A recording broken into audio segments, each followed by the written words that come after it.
All right, here we are. Special night tonight. We've got Edward Griffin on the show. He's the author of probably the best conspiracy book ever, The Creature from Jekyll Island.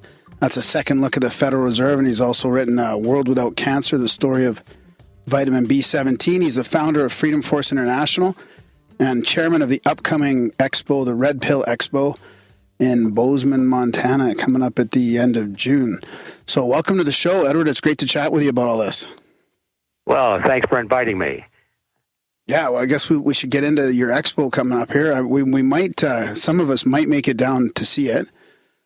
We're hoping to. But, I sure hope you will. It's the most exciting thing we have going here at the moment. It's the biggest event that we've ever tackled. When I say we, I'm talking about our organization called Freedom Force International. That's an organization I created back in, I guess it was 2002.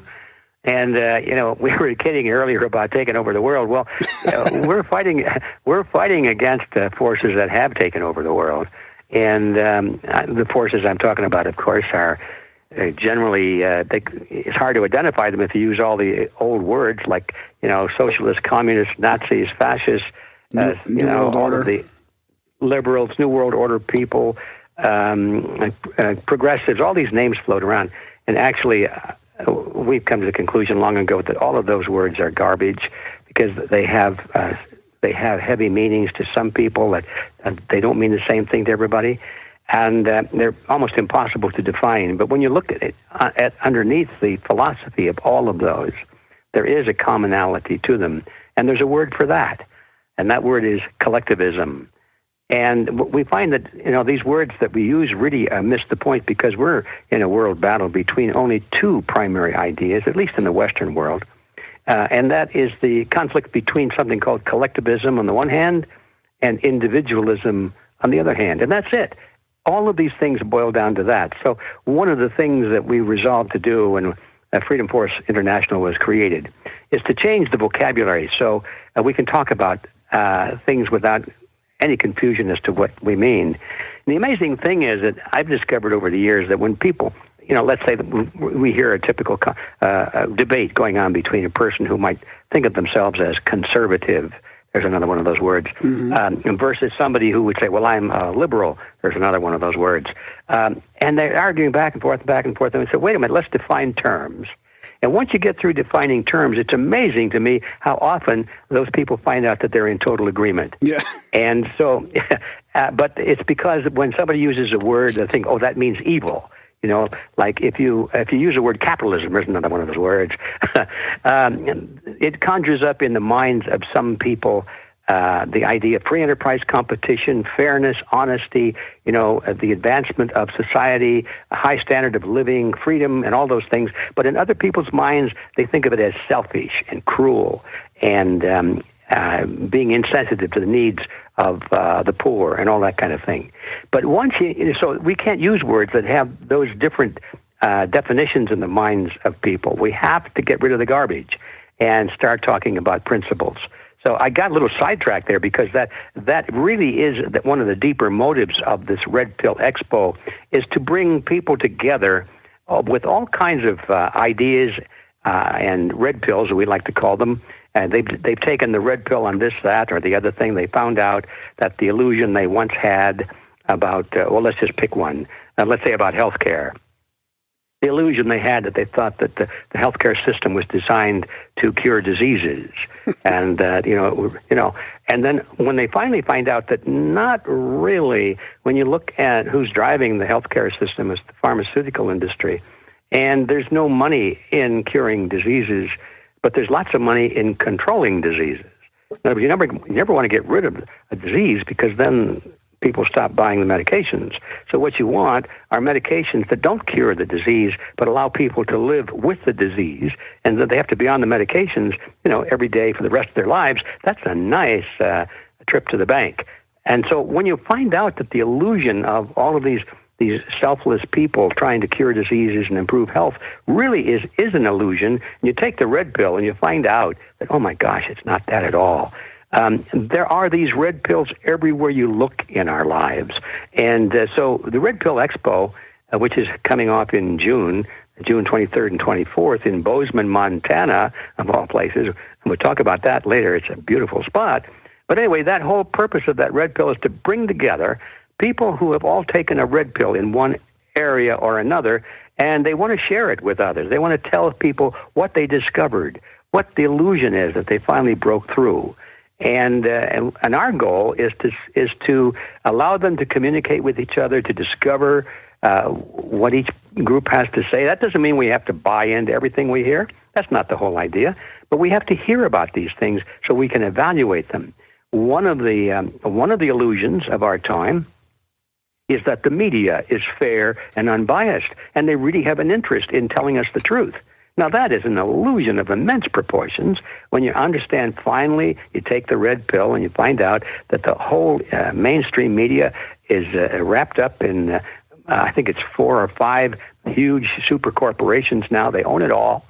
And even go further and you find out that on the boards of directors of those corporations and the owners and the management level, there's an even smaller group of people who all have exactly the same viewpoint, the ideological viewpoint. They are all collectivists, and they all want a global system based on the model of collectivism. And then you find out, oh my gosh, the whole mainstream media in most of the countries of the world are being used to promote that agenda, and it's not a fair, unbiased source of information at all.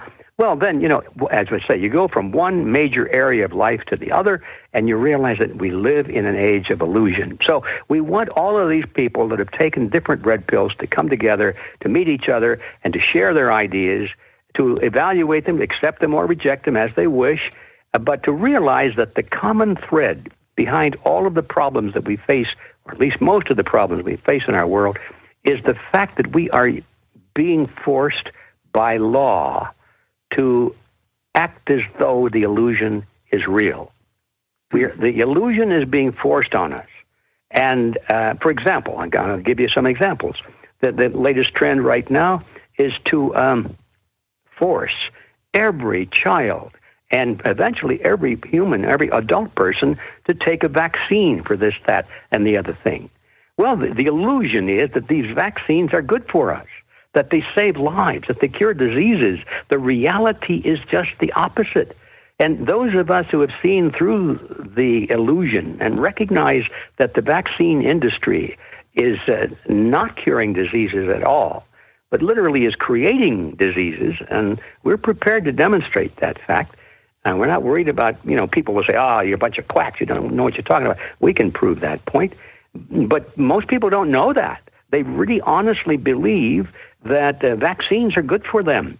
And so those of us who want to opt out of the system, we have so far been able to say, well, okay, you can do whatever you want to. We're telling you we think it's not a good idea, but if you think it is, fine, go ahead and take your vaccine, but be careful when you give them to your kids. I know you think they're good for your kids, but here's some information you should know. Well, all of that is going by the wayside now, that freedom of choice, because now the laws are being written which are forcing people against their will to vaccinate their children or to take a vaccine for themselves. So you take that little model there of using the law to force people to act as though the illusion were real, and that applies to every one of the major illusions in our life. So eventually, when we come to the question of what are we going to do about this, well, the answer is that we have to change the laws. We have to restore the concept of freedom of choice into our society. We have to get rid of that big brother complex, which is the emblem of collectivism. The main idea under collectivism is that the people are too dumb to know what they should be doing, and it takes an elite group to understand these things and to pass laws to force people to do what they should do because they're too damn dumb to know what they should do. So we, the super wise and the honest and objective ones, will take care of them whether they want it or not. That's the flag of collectivism, and you see it everywhere. So back to Expo. It's kind of going to be a major event, not kind of, it is a major event already. You can see, I'll mention some of the speakers here in a moment, but the whole idea is to realize that in all of these areas where the red pill has been taken, the only way to escape the consequences of the illusion is to not be required by the state to participate in the illusion. So that's kind of an overview. I don't know if it gives anybody a real idea of why we're doing this, but just to give you an idea of who some of our speakers are going to be. Of course, I'm going to be there. I'll be talking about this at great length, but everybody knows Robert Kiyosaki. He's the author of that humongous selling book called Rich Dad, Poor Dad. I cannot tell you how many millions of copies that has sold. It's at the very top of the world list of best-selling books. Robert Kiyosaki will be there talking about the illusion of money and the illusion of investment, the illusion of owning property and that kind of thing. Of course, Mike Adams, everybody knows who he is. He goes by the name of the Health Ranger. He's going to be talking about some of the illusions in healthcare. Lord Monckton from the UK is going to be there. And he'll be talking about the illusion of global warming, probably. I think that's one of his really most important topics. We had him at a conference here last year, and he just blew the audience away with his information on the illusion of man-made global warming. Let's see, we've got Ty Bollinger. He'll be there. He's well known. He put on a world-class series on exposing the fraud behind cancer therapy. And then more recently, he's done a great similar job on exposing the illusion of vaccines, supposedly as a means of curing diseases. I just watched all those. Yeah. You watched all those, yeah. So you see, we've got the top-notch people here, and I won't go through the list because anybody that wants to see the list can go online, and I urge you to do that. It's redpillexpo.net. That's redpillexpo.net. And you can see the webpage there with all of these speakers and their excellent credentials. And there you go. Yeah, I'll put a link to that in the show notes as well. I think .org gets you there as well. Yes, they both get you there. Yeah, and it looks fascinating. There's a ton of different topics, and so these are going to be speakers, and you'll have a bunch of people attending as well. So it'll be kind of a social event, and you can. That's quite the lineup. I'm going to be out of town, but I think we'll send Graham. Yeah, I might try and make it down. Yeah, because I've been trying to get in touch with Ty. Yeah, well, I'd advise you to move pretty quickly on it because any day now the airfares are going to start to go up. This is the perfect time to get an airplane ticket. The prices are never lower than right now, but I think in a few days they're going to start inching back up. So the longer you put off, the more you're going to pay for airfare. And I understand the hotels in Bozeman are getting filled up. The people are coming in from all around the world for this, and so you don't want to get some motel that's out at the edge of town.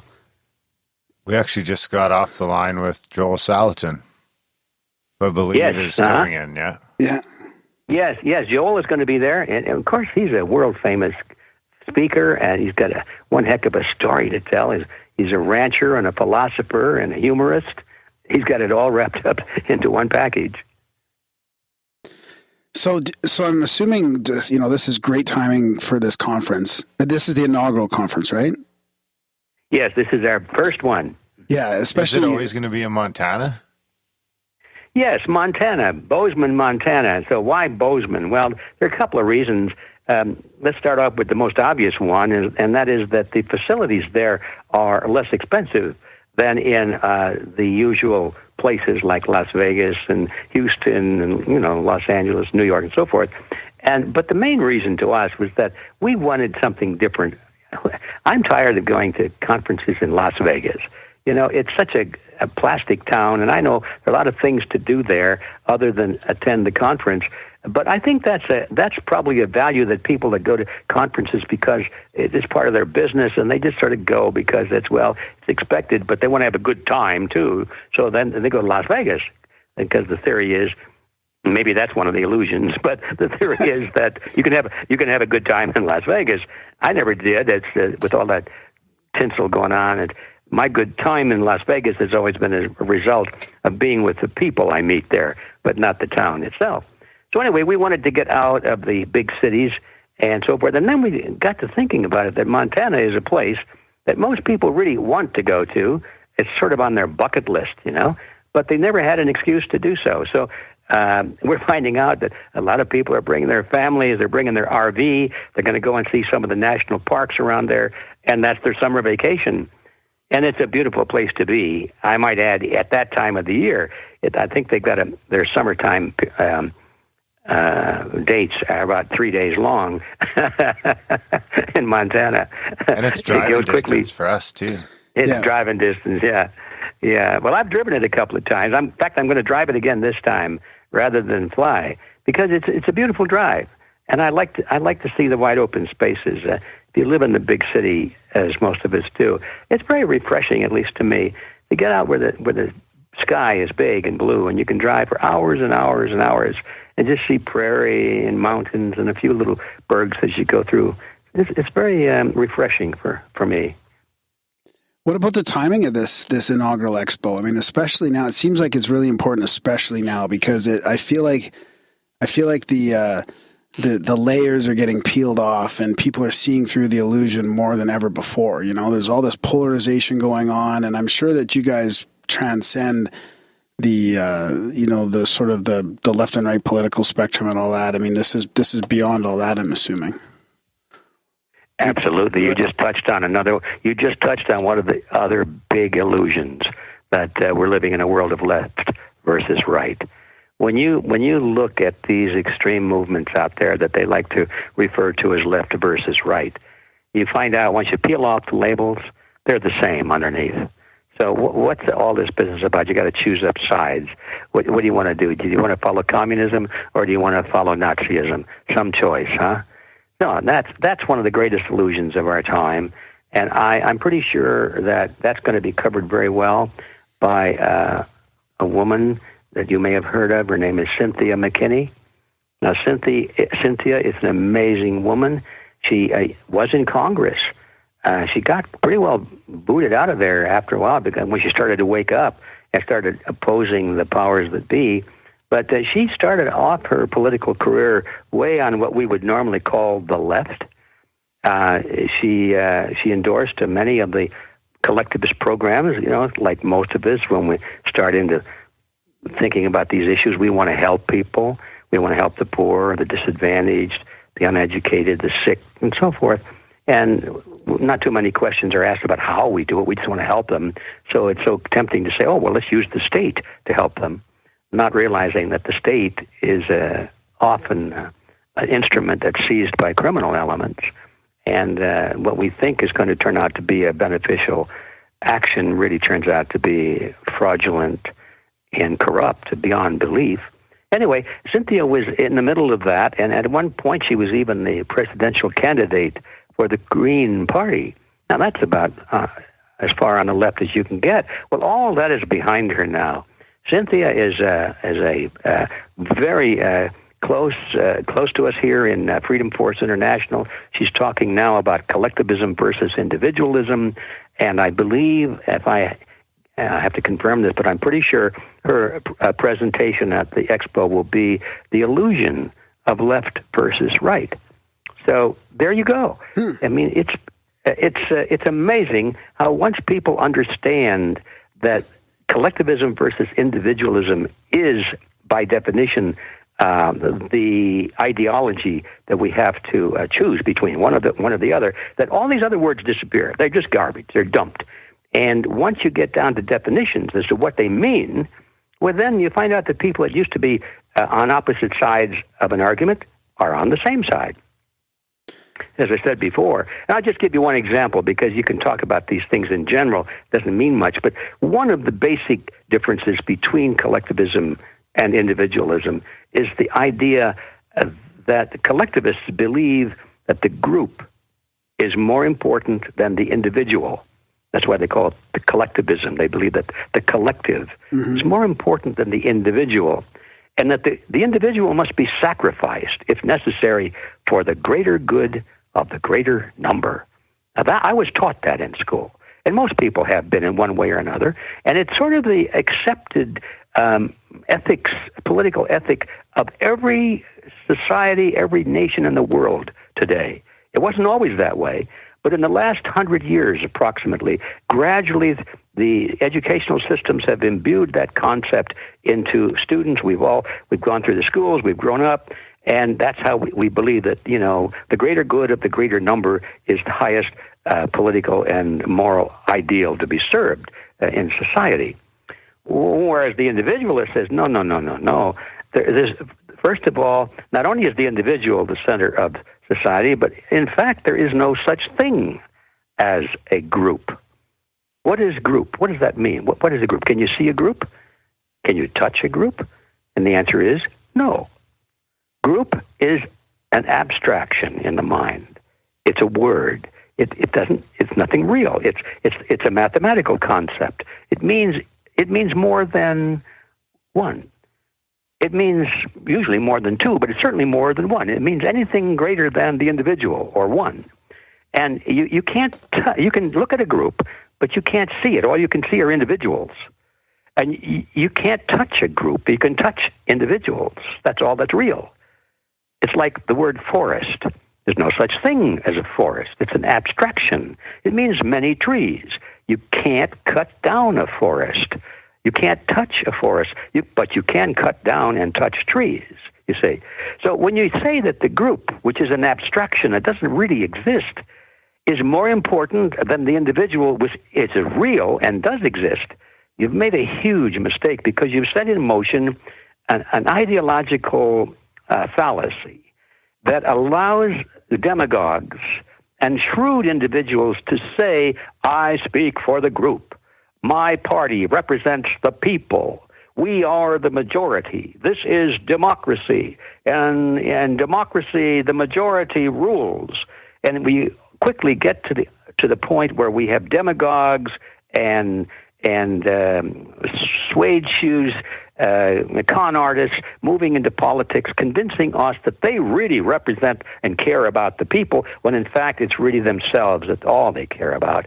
And the people unknowingly say, oh yeah, that sounds good, he's going to help the people. So we give them all the power to do whatever they want, and it's a winner-take-all type of thing. We won the election, so we get to do anything we want to those people that didn't win the election. Winner take all. And that's where we go. Once you start down that slippery path, and you assume that the proper role of the state is to represent the majority, and it's strictly a mathematical concept, well, now you're back to the very primitive system in which decisions like this used to be made on the battlefield. It was the group that had the most soldiers or the most powerful weapons that determined all of these things. It was simply a contest of force, of violence. And then they got the ballot out and said, look, let's just count the soldiers, and the army with the most soldiers wins. We don't have to fight the war. We'll just count the soldiers, or later we'll count the ballots. But it's based on the same concept that the majority has the strength, the power, the physical force to overpower the minority, and therefore let's just eliminate the wars, and we'll do the same thing. We'll conquer with the superior force, and we'll do it through the ballot box. So anyway, this is just a start. That's one of the differences between collectivism and individualism. And I'll just wrap this part up by saying, when you think it through, it actually turns out that the greatest good of the greatest number is achievable, but it's achievable through individualism. Because once you protect the rights of the individual, that turns out to be the greater good for the greater number. And the best example I can think of for that is a lynch mob. Now just think about that. Here we have a group of people, and they're taking a vote in a sense, and there's only one dissenting vote, and he's at the end of the rope. So if you really believe in collectivism, and you know that it's the greater good of the greater number, then too bad about that guy at the end of the rope. He loses. Bingo. Well, you see, you have to consider that the majority, no matter how large the majority, should have limits placed upon it. And that's what the republics are all about. That's what constitutions are about. The American Constitution, especially the Bill of Rights, is all about not the power of the government, but it's about limiting the power of the government. The Bill of Rights says, thou shalt not do this. Thou shalt not, the government may not restrict the right of the people to peacefully assemble or to bear arms or whatever all those Bill of Rights are about. It's not that, you see, they're talking about the group shall not do this. The majority shall not do this. The government shall not do this. It's not that they could do it if they win the election. It's after they win the election, they must not do these things. Well, that's the difference between individualism and collectivism right there. Well said. So, Edward, what about the timing of this expo? It's the first inaugural Red Pill Expo. Have you been thinking about it for a while? Is it something that that sparked this time right now? Is it the time that it needs to happen? Like, can you tell us a bit about that? Well, yeah, I'd like to be able to say in my infinite wisdom and those of our group, we were able to say, this is the time, this is the most, we've been waiting for this time to happen. Well, that's not true. The idea of the Red Pill Expo occurred to me about 18 months ago. And I thought, this would be a nice theme to use, It's people understand the red pill, or many of them at least understand that. It comes from the sci-fi movie called The Matrix and all of that. And so I thought this would be kind of a way to get to some very serious topics, but do it in a more entertaining fashion, so we don't bore people to death while we do it. And so that's a great idea. We said, the Red Pill Expo, let's do that. Well, we started, and we were going to do it last year, about the same time last year in June. And just as we got into it, we realized, my gosh, we were like little babes in the wood. We had no idea how much work was involved in planning for an event of this size. So we had to postpone the date, and we moved it back once. But now we've learned, or mostly, we're still learning, of course, as we go. But no, I cannot say that it was a date that we picked because we thought it was significant in terms of what's going on in the land today. It just turned out that way. But I agree with you. It couldn't have been a better timing, even if we knew what we were doing. Right. Excellent. So, out of all these topics you've covered, like you've written about, the Jekyll Island, which has really brought to light the creation of the Federal Reserve and all these other topics. I mean, there's the military-industrial complex and the big pharma and the health problems you're talking about. There's the banking. Like, is there something that you think is the most critical that people should be aware about? As far as the illusion, like the biggest illusion? Yeah. I think the biggest illusion that touches on all of these, and is what I mentioned before, is the illusion of that the government is here to help us. Right. I think it's the illusion of collectivism. People believe, they honestly believe, as I once did, as it was taught to me, that the collective was the perfect and the best cross-section of the best solution to most of the problems in our society. We get the government involved. After all, these people, we elect them and they represent us, right? Wrong. Anyway, we thought it was right. And so we thought, since that's the process, and that was the illusion, that if we have a problem, well, we just write a letter to our congressman, and he'll get it done for us. He'll pass a law, and we'll force everybody to do what is right, and we'll force everybody to pay for it through taxes, and we're going to force them to do this, force them to do that. And that's the illusion. And I think that's the most important thing. Once we understand that process does not work, in fact, that process produces just the opposite results of what we hope for it, then we have a chance at solving all of the rest of these elements that we face. Well, after that, it'll even go to the barrel of a gun, right? They'll take you, if you don't pay your taxes, and they'll come to your house with a gun and put you in a cage. That's about the bottom line, yeah. And all political systems are based on that, although sometimes they sublimate it so deeply that you don't see it. We've got the courts out there, and we've got the wood paneling on the walls of the courts, and the judge comes out in the black robe, and it looks very dignified and very civilized, but they're always at the edge of the room. There's a guy with a pistol on his belt. And so you understand that Mao Zedong was right. The only thing I ever read that he wrote that I agreed with, and I hated it, but he said the political power grows out of the barrel of a gun. And unfortunately, that's true, because that's the power that backs up all totalitarian states, even the ones that call themselves democracies. There's such a thing as a democratic dictatorship. In fact, most countries are that form today. They don't call themselves that. I mean, China calls itself the People's Republic, right? Well, no, it's the People's Democratic Dictatorship, and so forth. And our country is not far behind, I'm sorry to say. So I hope you don't take this the wrong way, but you've been at this probably longer than most of our listeners have been alive. Our listener base is probably pretty young. I would say around 30 is our average age. What was it like back then? It must have been a lot harder to get into these things. Like nowadays, we've got the internet and we've got all these different sort of avenues of information that we can turn to. But back then, like how do you, I guess, get into this gig when it's not quite as easy as it is for us nowadays?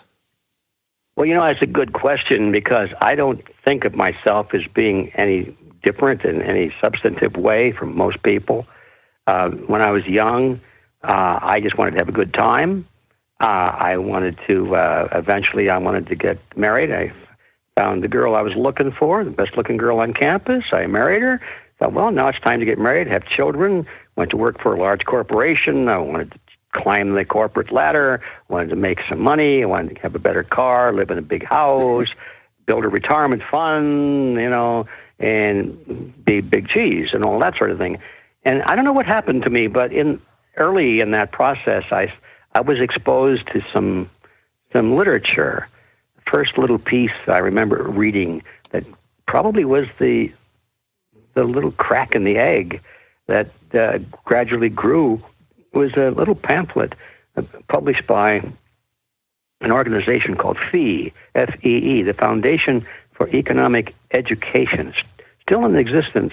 It's kind of a think tank organization, but it was dealing with concepts of free enterprise and laissez-faire and the advantages of individualism over collectivism, although they didn't use those words. They were just talking about the free market and the dangers of big government and so forth. Well, it was the first time I ever read anything like that. Here I went through the school system. I went through 4 years of university and all that. And granted, I wasn't a very good student. I wasn't interested in scholarship. I was just interested in having a good time and getting out in the world and getting on with life. But anyway, I never heard this information before until I read that little booklet. So that was the first crack, and that led to some more booklets, and then I picked up a book, and I became interested in the United Nations, which I thought was our last best hope for peace. That's the way it was described to me. Get all the nations together, and we'll get rid of our weapons of war and put an end to war and live together in peace and harmony and all of that. I thought, that sounds great. Let's do that. And so I started to read about the United Nations and discovered that, oh my gosh, the people at the United Nations were crooks. And they were talking about these wonderful things merely as bait to get people like me to sign on to it. But when you look at their personal lives and their political careers, their experiences represented just the opposite of everything they were talking about. So I thought, wait a minute, this doesn't look good to me. I hate being taken as a sucker. So I guess that's how it all started, and I started to read more. And for the first time, I really started reading books that I didn't have to read. In school, I thought, books are a terrible waste of time. If I didn't have to read this bloody thing, I wouldn't. And I started reading books that I didn't have to read. And I guess at that point, something happened, and I just found myself on a new tack.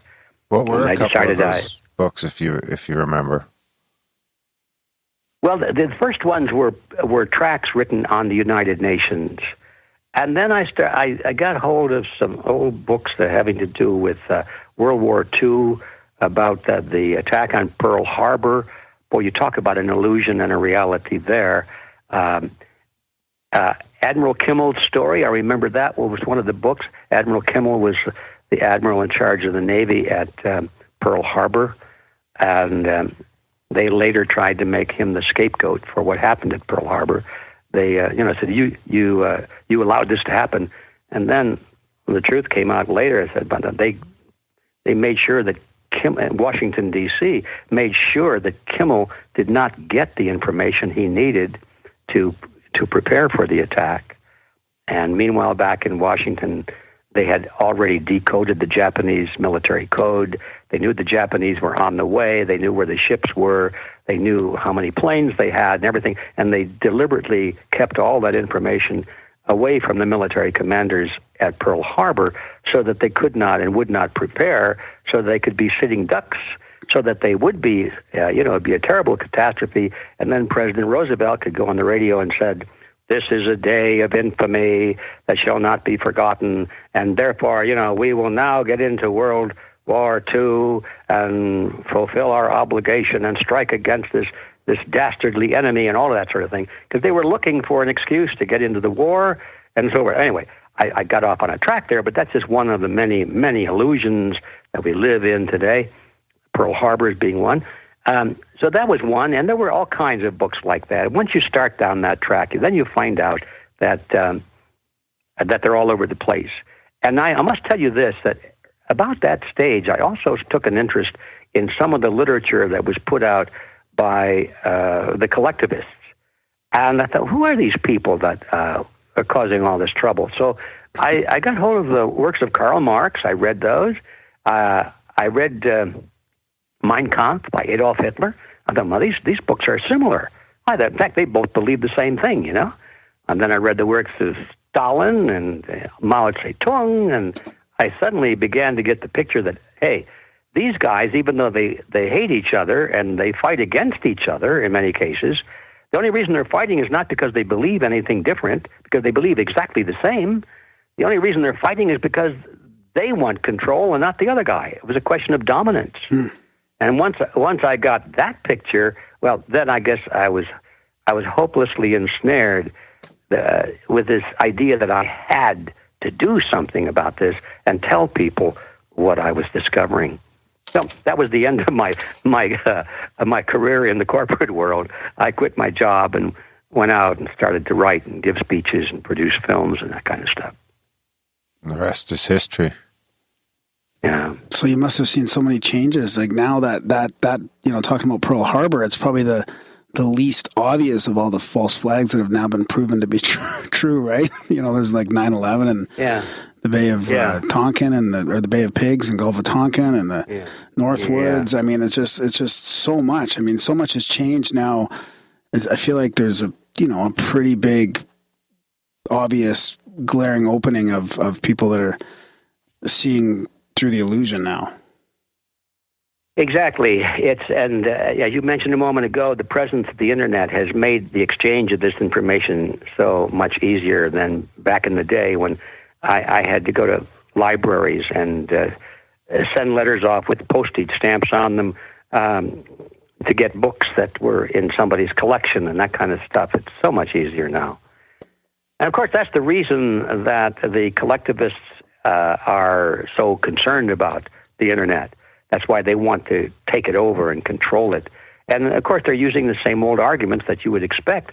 They want us to think it's for our own good. So they want controls on the internet in order to put an end to what they call fake news and pornography and terrorism and crime and drugs, So it's all, we're supposed to think all of these controls they're putting on the internet are for our own good, the greater good of the greater number. We're back to that again. When in reality, it's just to close off the information that they don't want people to have.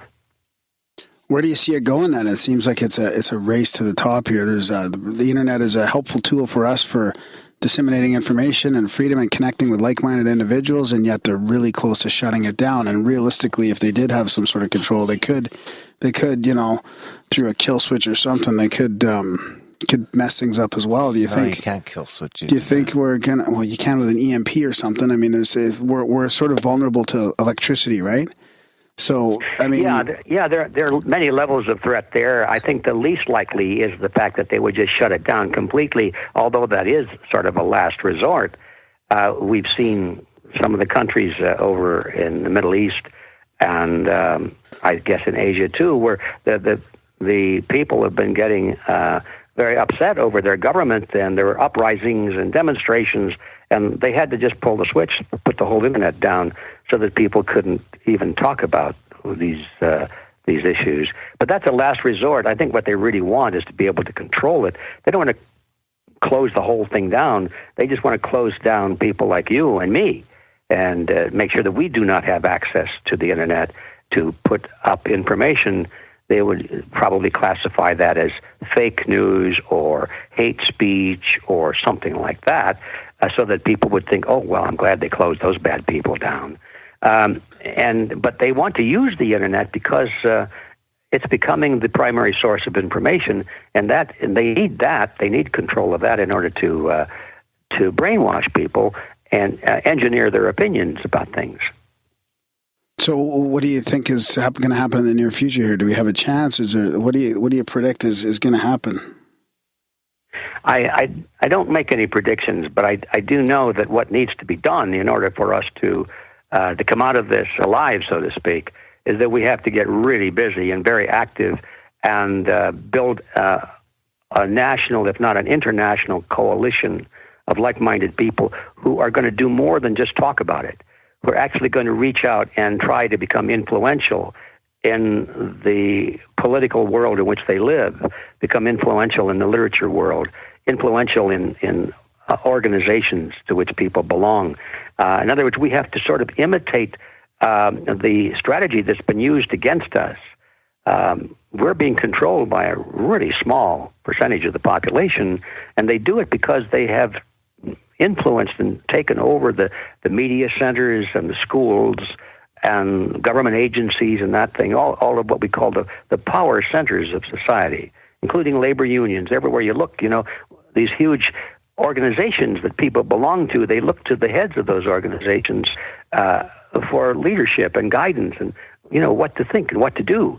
And that's where you find the collectivists, because they have not been wasting their time training each other to become real estate salesmen or architects or engineers.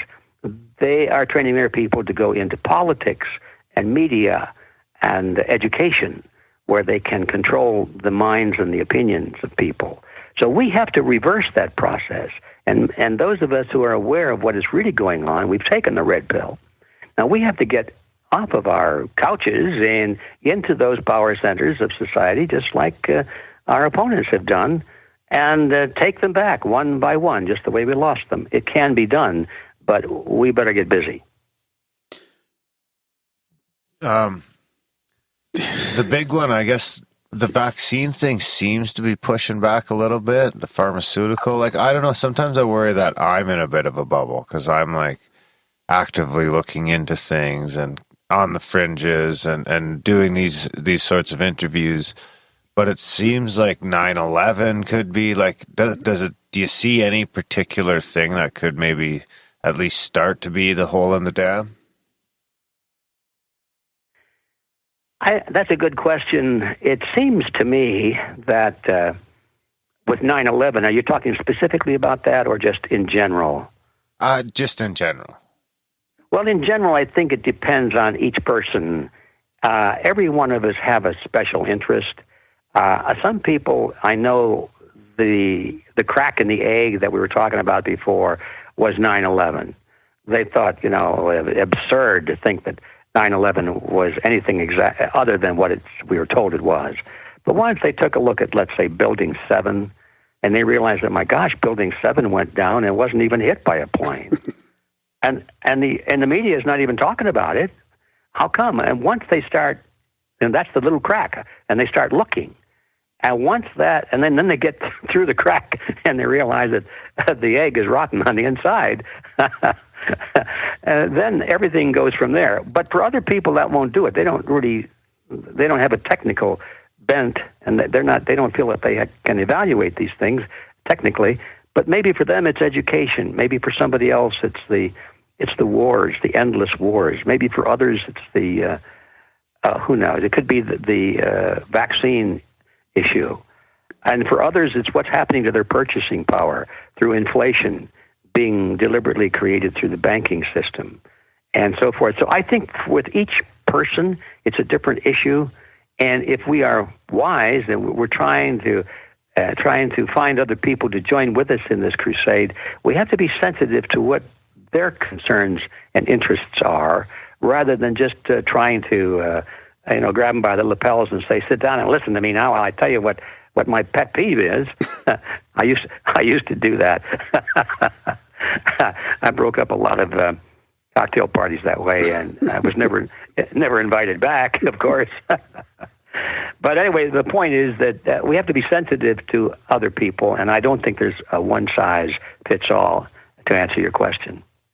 Yeah, it gets a bit overwhelming because we do the podcast, and we if we get too political, we lose some listeners from either side. It's pretty crazy, and when you talk about political action, all that, and now we're looking at the news, and half the stuff you see is just bullshit and lies and propaganda, and it gets to the point where I'm like thinking, I just want to detach from all of it, and go off the grid or something. It's hard to know what to, whether to just to back off or fight, because the truth is really elusive.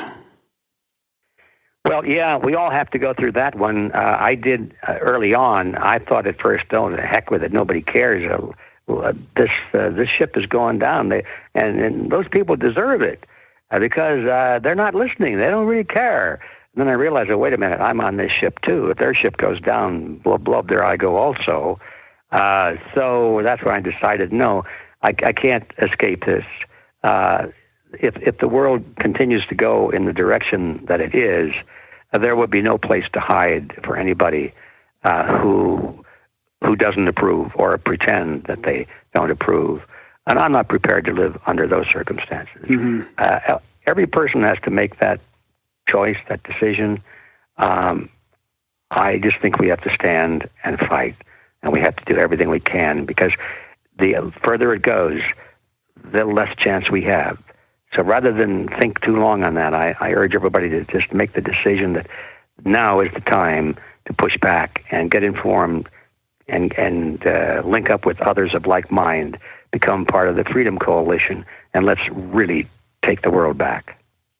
So is this how you kind of see your new role in the movement, as sort of organizing conferences and things like this, or are you working on any more books? Yeah, I'm working on another book. I'm embarrassed to even say it because it's been going on ever since 9/11. I started to write it the day after 9/11, after the initial shock wore off, and I realized that, oh man, here was another illusion. And of course, I didn't see all of it at that time, but I knew that there was an illusion there, and I started to write the day after. And I've become so involved in other things, I just haven't been able to finish the book. Although much of it, if anybody's interested, you can find much of that book already published on the Freedom Force website, freedomforceinternational.org. You'll find it in the easy enough to find. Just you'll see my stuff everywhere. Show notes for sure. Yeah, and under the section, an idea whose time has come. That will probably be the title of the book if it ever gets finished. But much of what I've written since 9/11 on this topic, you'll find already on that internet. But that wasn't the real question. How do I see myself? I see myself as just, I don't know. I guess I see myself as a candle flame. I don't think the world needs another organization of authoritarian individuals taking charge and saying, "I am the leader, and let's all follow the collective model." Heck, that's what we're fighting against. So what I've created with Freedom Force International is a holographic organization where there is no real leader except in the sense of being an inspirational leader. That I would love to think that I could serve that function. But this Freedom Force is not an organization where we tell people what to do. But what we try to do with the organization is to make it into a network. And you'll find all of that explained on the Freedom Force website also. But the network is the concept. That's what we want to build. And in a network, there's no leader. There are many leaders that step forward, and by example and by experience, they show the way, and then everyone else steps up and picks and chooses what they want. We only require one thing of our members, and that is that they endorse the principles of the Creed of Freedom. And that's it. Once that is in place, if you can accept the idea of individualism It's pretty well described, and most people have no trouble with it.